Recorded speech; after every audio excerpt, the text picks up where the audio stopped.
స్తుతి రావాలి. నోరు తెరిస్తే దేవానికి స్తోత్రం అనేటువంటి మాట రావాలి. Thank you lord, thank you God అనేటువంటి మాట రావాలండి. ఎందుకు రావాలంటే ఇప్పుడు ఎఫ్ఎస్సి పత్రికలో నేను వెళతాను.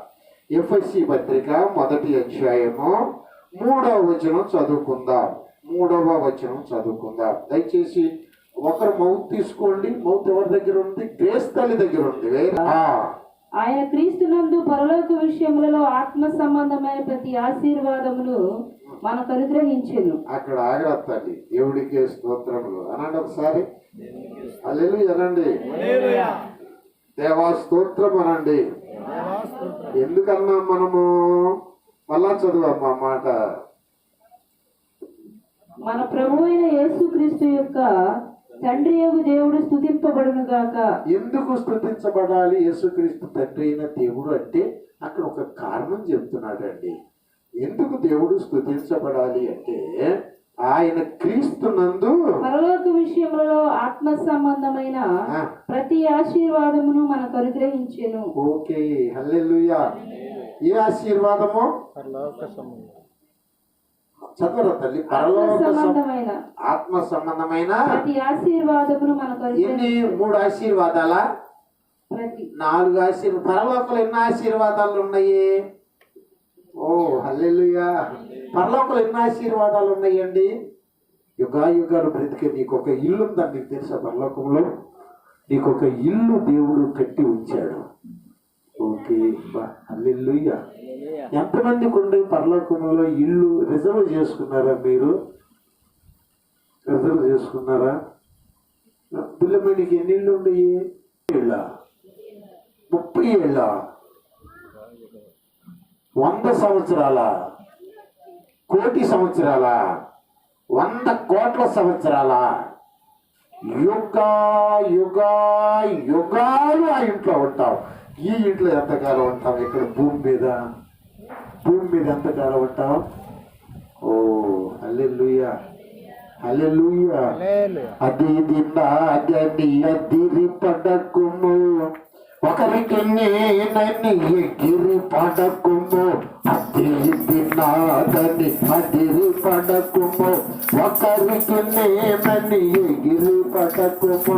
వల్ల కాటి వరకొచ్చి చూతురు, కళ్ళు తాగి వారెల్ల కొట్టురు. ఎవరు రారు వెంట ఎందుకు తెలియదు ఈవరతంట, ఎవరు రారు వెంట. హల్లెలూయా. తెలుసా నీకు ఎవరన్నా వస్తారేమోనని? అప్పు ఏమి జనం వచ్చారండి బాబు. ఎవరన్నా ఉన్నారా అక్కడ పాపం నీకు తోడుగా? ఆ సమాధుల్లో పెట్టిన తర్వాత తోడుగా ఎవరైనా ఉన్నారా? ఏడుస్తారు 4-5 రోజులు, లేకపోతే 4-5 నెలలు, లేకపోతే 4 సంవత్సరాలు వేసిన నేను చూడలేదులే కదా. ఓకే, ఎక్కడ దాకా వాళ్ళ కాటి దాకా వస్తారు. సారాయి తాగి అలవాటు ఉంటే సారాయి తాగుతారు, కళ్ళు తాగి అలవాటు ఉంటే కళ్ళు తాగుతారు. ఎందుకంటే మనస్సుని నిద్ర పుచ్చుకొని మరిచిపోవటానికి అనమాట. ఎంత మాత్రం దానికి ఈ భవబంధాలు. సత్య హరిశ్చంద్రులో పాట ఉంటుంది, నా ఇల్లాలని కదా. ఇది ఏమైందా? నీ ఇల్లు వస్తుందా నీ వెంబటే? రాదా? నీ ఇల్లు రాదా నీ ఏమిటే? మరి పిల్ల వస్తుందా? మరి భార్య వస్తుందా? ఎవరు రారు. కానీ నువ్వు ఏ దేవుడిని నమ్ముకున్నావో ఆ దేవుడి ఆత్మ నీతో వస్తుంది. చెప్పలు కొడతారా? ఈ ఆత్మ నువ్వు చనిపోగానే మరొక ఆత్మ మహిమ శరీరము కలిగినటువంటి ఒక శరీరాన్ని ఆయన నీకు ధరింపజేస్తాడని తెలుసా? 2 కొరింథీ 5 అనుకుంటాను. భూమి మీద మన గుడారమైన ఈ నివాసము శిథిలమైపోయిన చేతి పని కాకుండా అంటే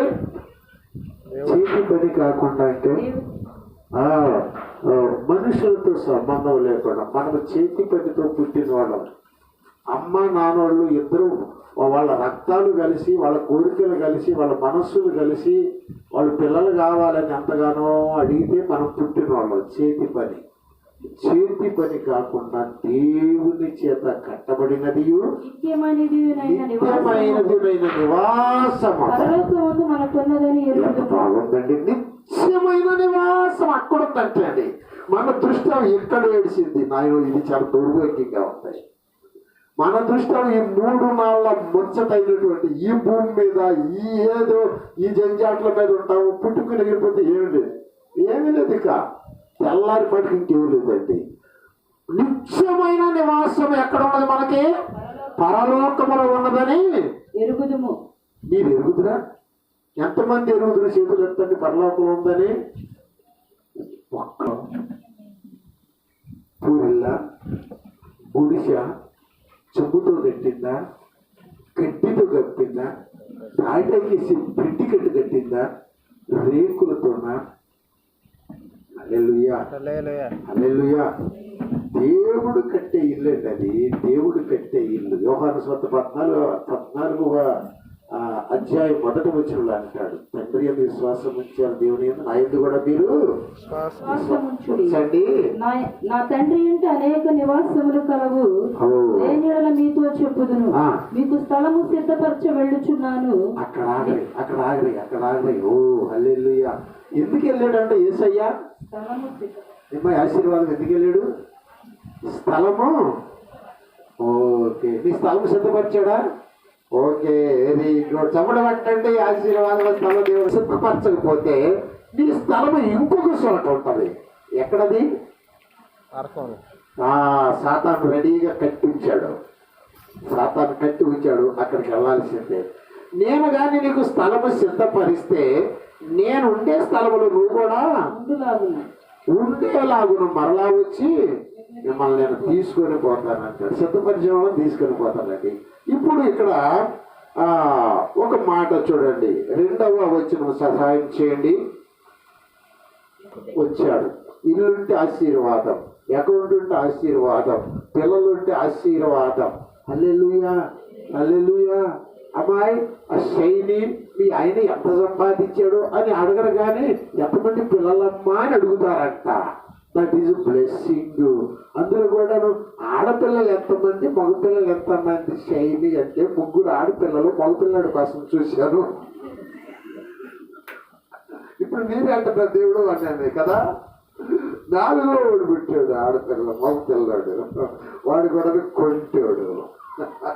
నీ పిల్లలను ఆశీర్వదిస్తాను, నీ గుమ్మముల గడియలు బలపరుస్తాను. కనుక స్తుతించు దేవుడిని.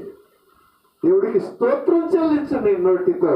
దేవా నాకు ఇచ్చిన 3 ఆడపిల్లలను బట్టి స్తోత్రం అని చెప్పాలమ్మాయి. ఎంతమంది బట్టి? ఒకళ్ళు ఇంజనీరు, ఒకళ్ళు డాక్టర్, ఒకళ్ళు కలెక్టర్. నమ్మవే వాళ్ళు గొప్పవాళ్ళు అవుతారు. మీ గుమ్మముల గడియలు బలపరుస్తాను కనుక స్తుతించండి అంటాడండి. ఇక్కడ ఆత్మ సంబంధం ప్రతి ఆశీర్వాదము నేను మీకోసం దాచిపెట్టాను. అక్కడ ఎంత చెప్పాను నేను మీకు, ఆత్మ సంబంధమైన ఆశీర్వాదము. ఇప్పుడు శైలికి దేవుడిచ్చింది ఆశీర్వాదము 3 ఆడపిల్లలు. ఏ ఆశీర్వాదం? కుటుంబ సంబంధమైన ఆశీర్వాదం. నవ్వుతున్నావు, కోపడతలేదు. ప్రైజ్ ద లార్డ్, హల్లెలూయా. ఆ పిల్లంటే నాకు భలే ఇష్టం. పరలోకములో నీ కోసం దాచించాడంటే యేసుక్రీస్తు వారు. అందుకని ఆయన తండ్రిని స్తుతించమంటూ ఉన్నాడు. ఓకే, 2వ వచనం చదివారా? దేవుని చిత్తము వలన క్రీస్తు యేసు అపోస్తలుడైన పౌలు ఎఫెసులో ఉన్న పరిశుద్ధులకు విశ్వాసులైన వారికి శుభమని చెప్పి రాయినది, మన తండ్రి అయిన దేవుడి నుండి ప్రభు అయిన యేసుక్రీస్తు నుండి మీకు కృపా సమాధానము కలుగునుగాక అంటాడు. ఈ 2 చాలా శ్రేష్టమైన మాటలు. రాత్రి కృపణ గురించి చెప్పాను కదా, కృపణ గురించి చెప్పాను. చాలా మంది కృపను 3 విషయాలు చెప్పాను. గుర్తుందా మీకు? కృపను దానికి ముందు ఒకటి చెప్పాను. ఇస్రాయేలీయుల కృపను పారేసుకున్నాడు, పోగొట్టుకున్నాడు కదా. కృపను పౌలు గారు, సౌలు గారు, రాజైన సౌలు వ్యర్థం చేసుకున్నాడు ఇచ్చిన కృపను. కానీ అపోస్తలుడు పౌలు గారు కృపలో వర్తిల్లాడు. దేవునికి స్తోత్రం. కృప వెంబటి కృపను పొందుచు కదా. ఇది ఒకసారి అమ్మాయి గ్రహిస్తారు అంటారు చూడండి. జీవితం అంటే కృప వెంబటే కృప, కృప వెంబటే కృప, కృప వెంబటే కృప. ఏంటండి ఇది? కృప వెంబటే కృప ఏంటండి? ప్రైజ్ ద లార్డ్, హల్లెలూయా. మేఘన బుద్ధి లేదా? అయ్యో తప్పు. పాపం వెంబటే పాపం, దోషం వెంబటే దోషం. ఇలాగా కంటి చూపుతో, నోటి మాటతో, హృదయ తలంపుతో, శారీరక కార్యాలతో ఎన్నో దోషాలు. ఉదయం లేచిన దగ్గర నుంచి ప్రతి తప్పుకు ఒక రాయి అయితే సాయంకాలానికి ఒక బస్తా రాళ్ళు అవుతాయి అమ్మా తప్పులు. వీటన్నిటికీ కృప కావాలి, లేకపోతే నీ జీవితంలో సమాధానం ఉండదే. కృప సమాధానాన్ని ఇచ్చే దేవుడు ఆయనని ఇక్కడ చెప్తాడు. ఓకే, 3-4 వచనాలు ఒకసారి చూడండి.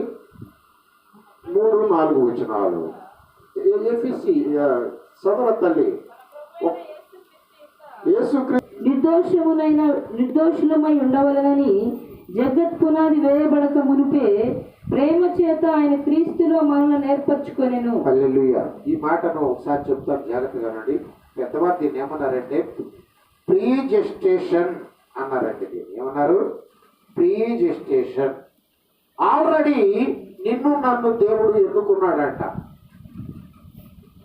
ఎప్పుడు ఎన్నుకున్నాడు? భూమికి పునాది వేయబడక మునిపే, జగత్తుకు పునాది వేయబడక మునిపే. పలానప్పుడు కొంతమంది జనాంగం ఉంటారు, వాళ్ళు రాజనగర కాలంలోకి వస్తారు. అక్కడ బాల్సావ్ అనే ఒక ఆయన వస్తాడు. యేసుక్రీస్తు వారు ఆయన ద్వారా పరిశుద్ధాత్మ వాళ్ళతో మాట్లాడతాడు. వాళ్ళందరూ రెడీగా దేవుని బిడ్డగా సిద్ధపడతారు, దేవుని బిడ్డలు అవుతారు అని.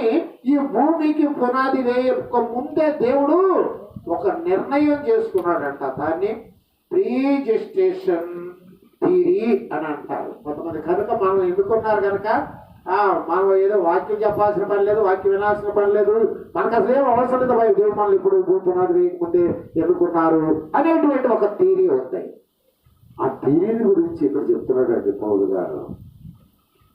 జగత్తు పునాది వేయబడక మునిపే యేసుక్రీస్తు వారిలో మనం ఆయన ఎన్నుకున్నాడు అంటండి. ఎంత అద్భుతంగా అండి.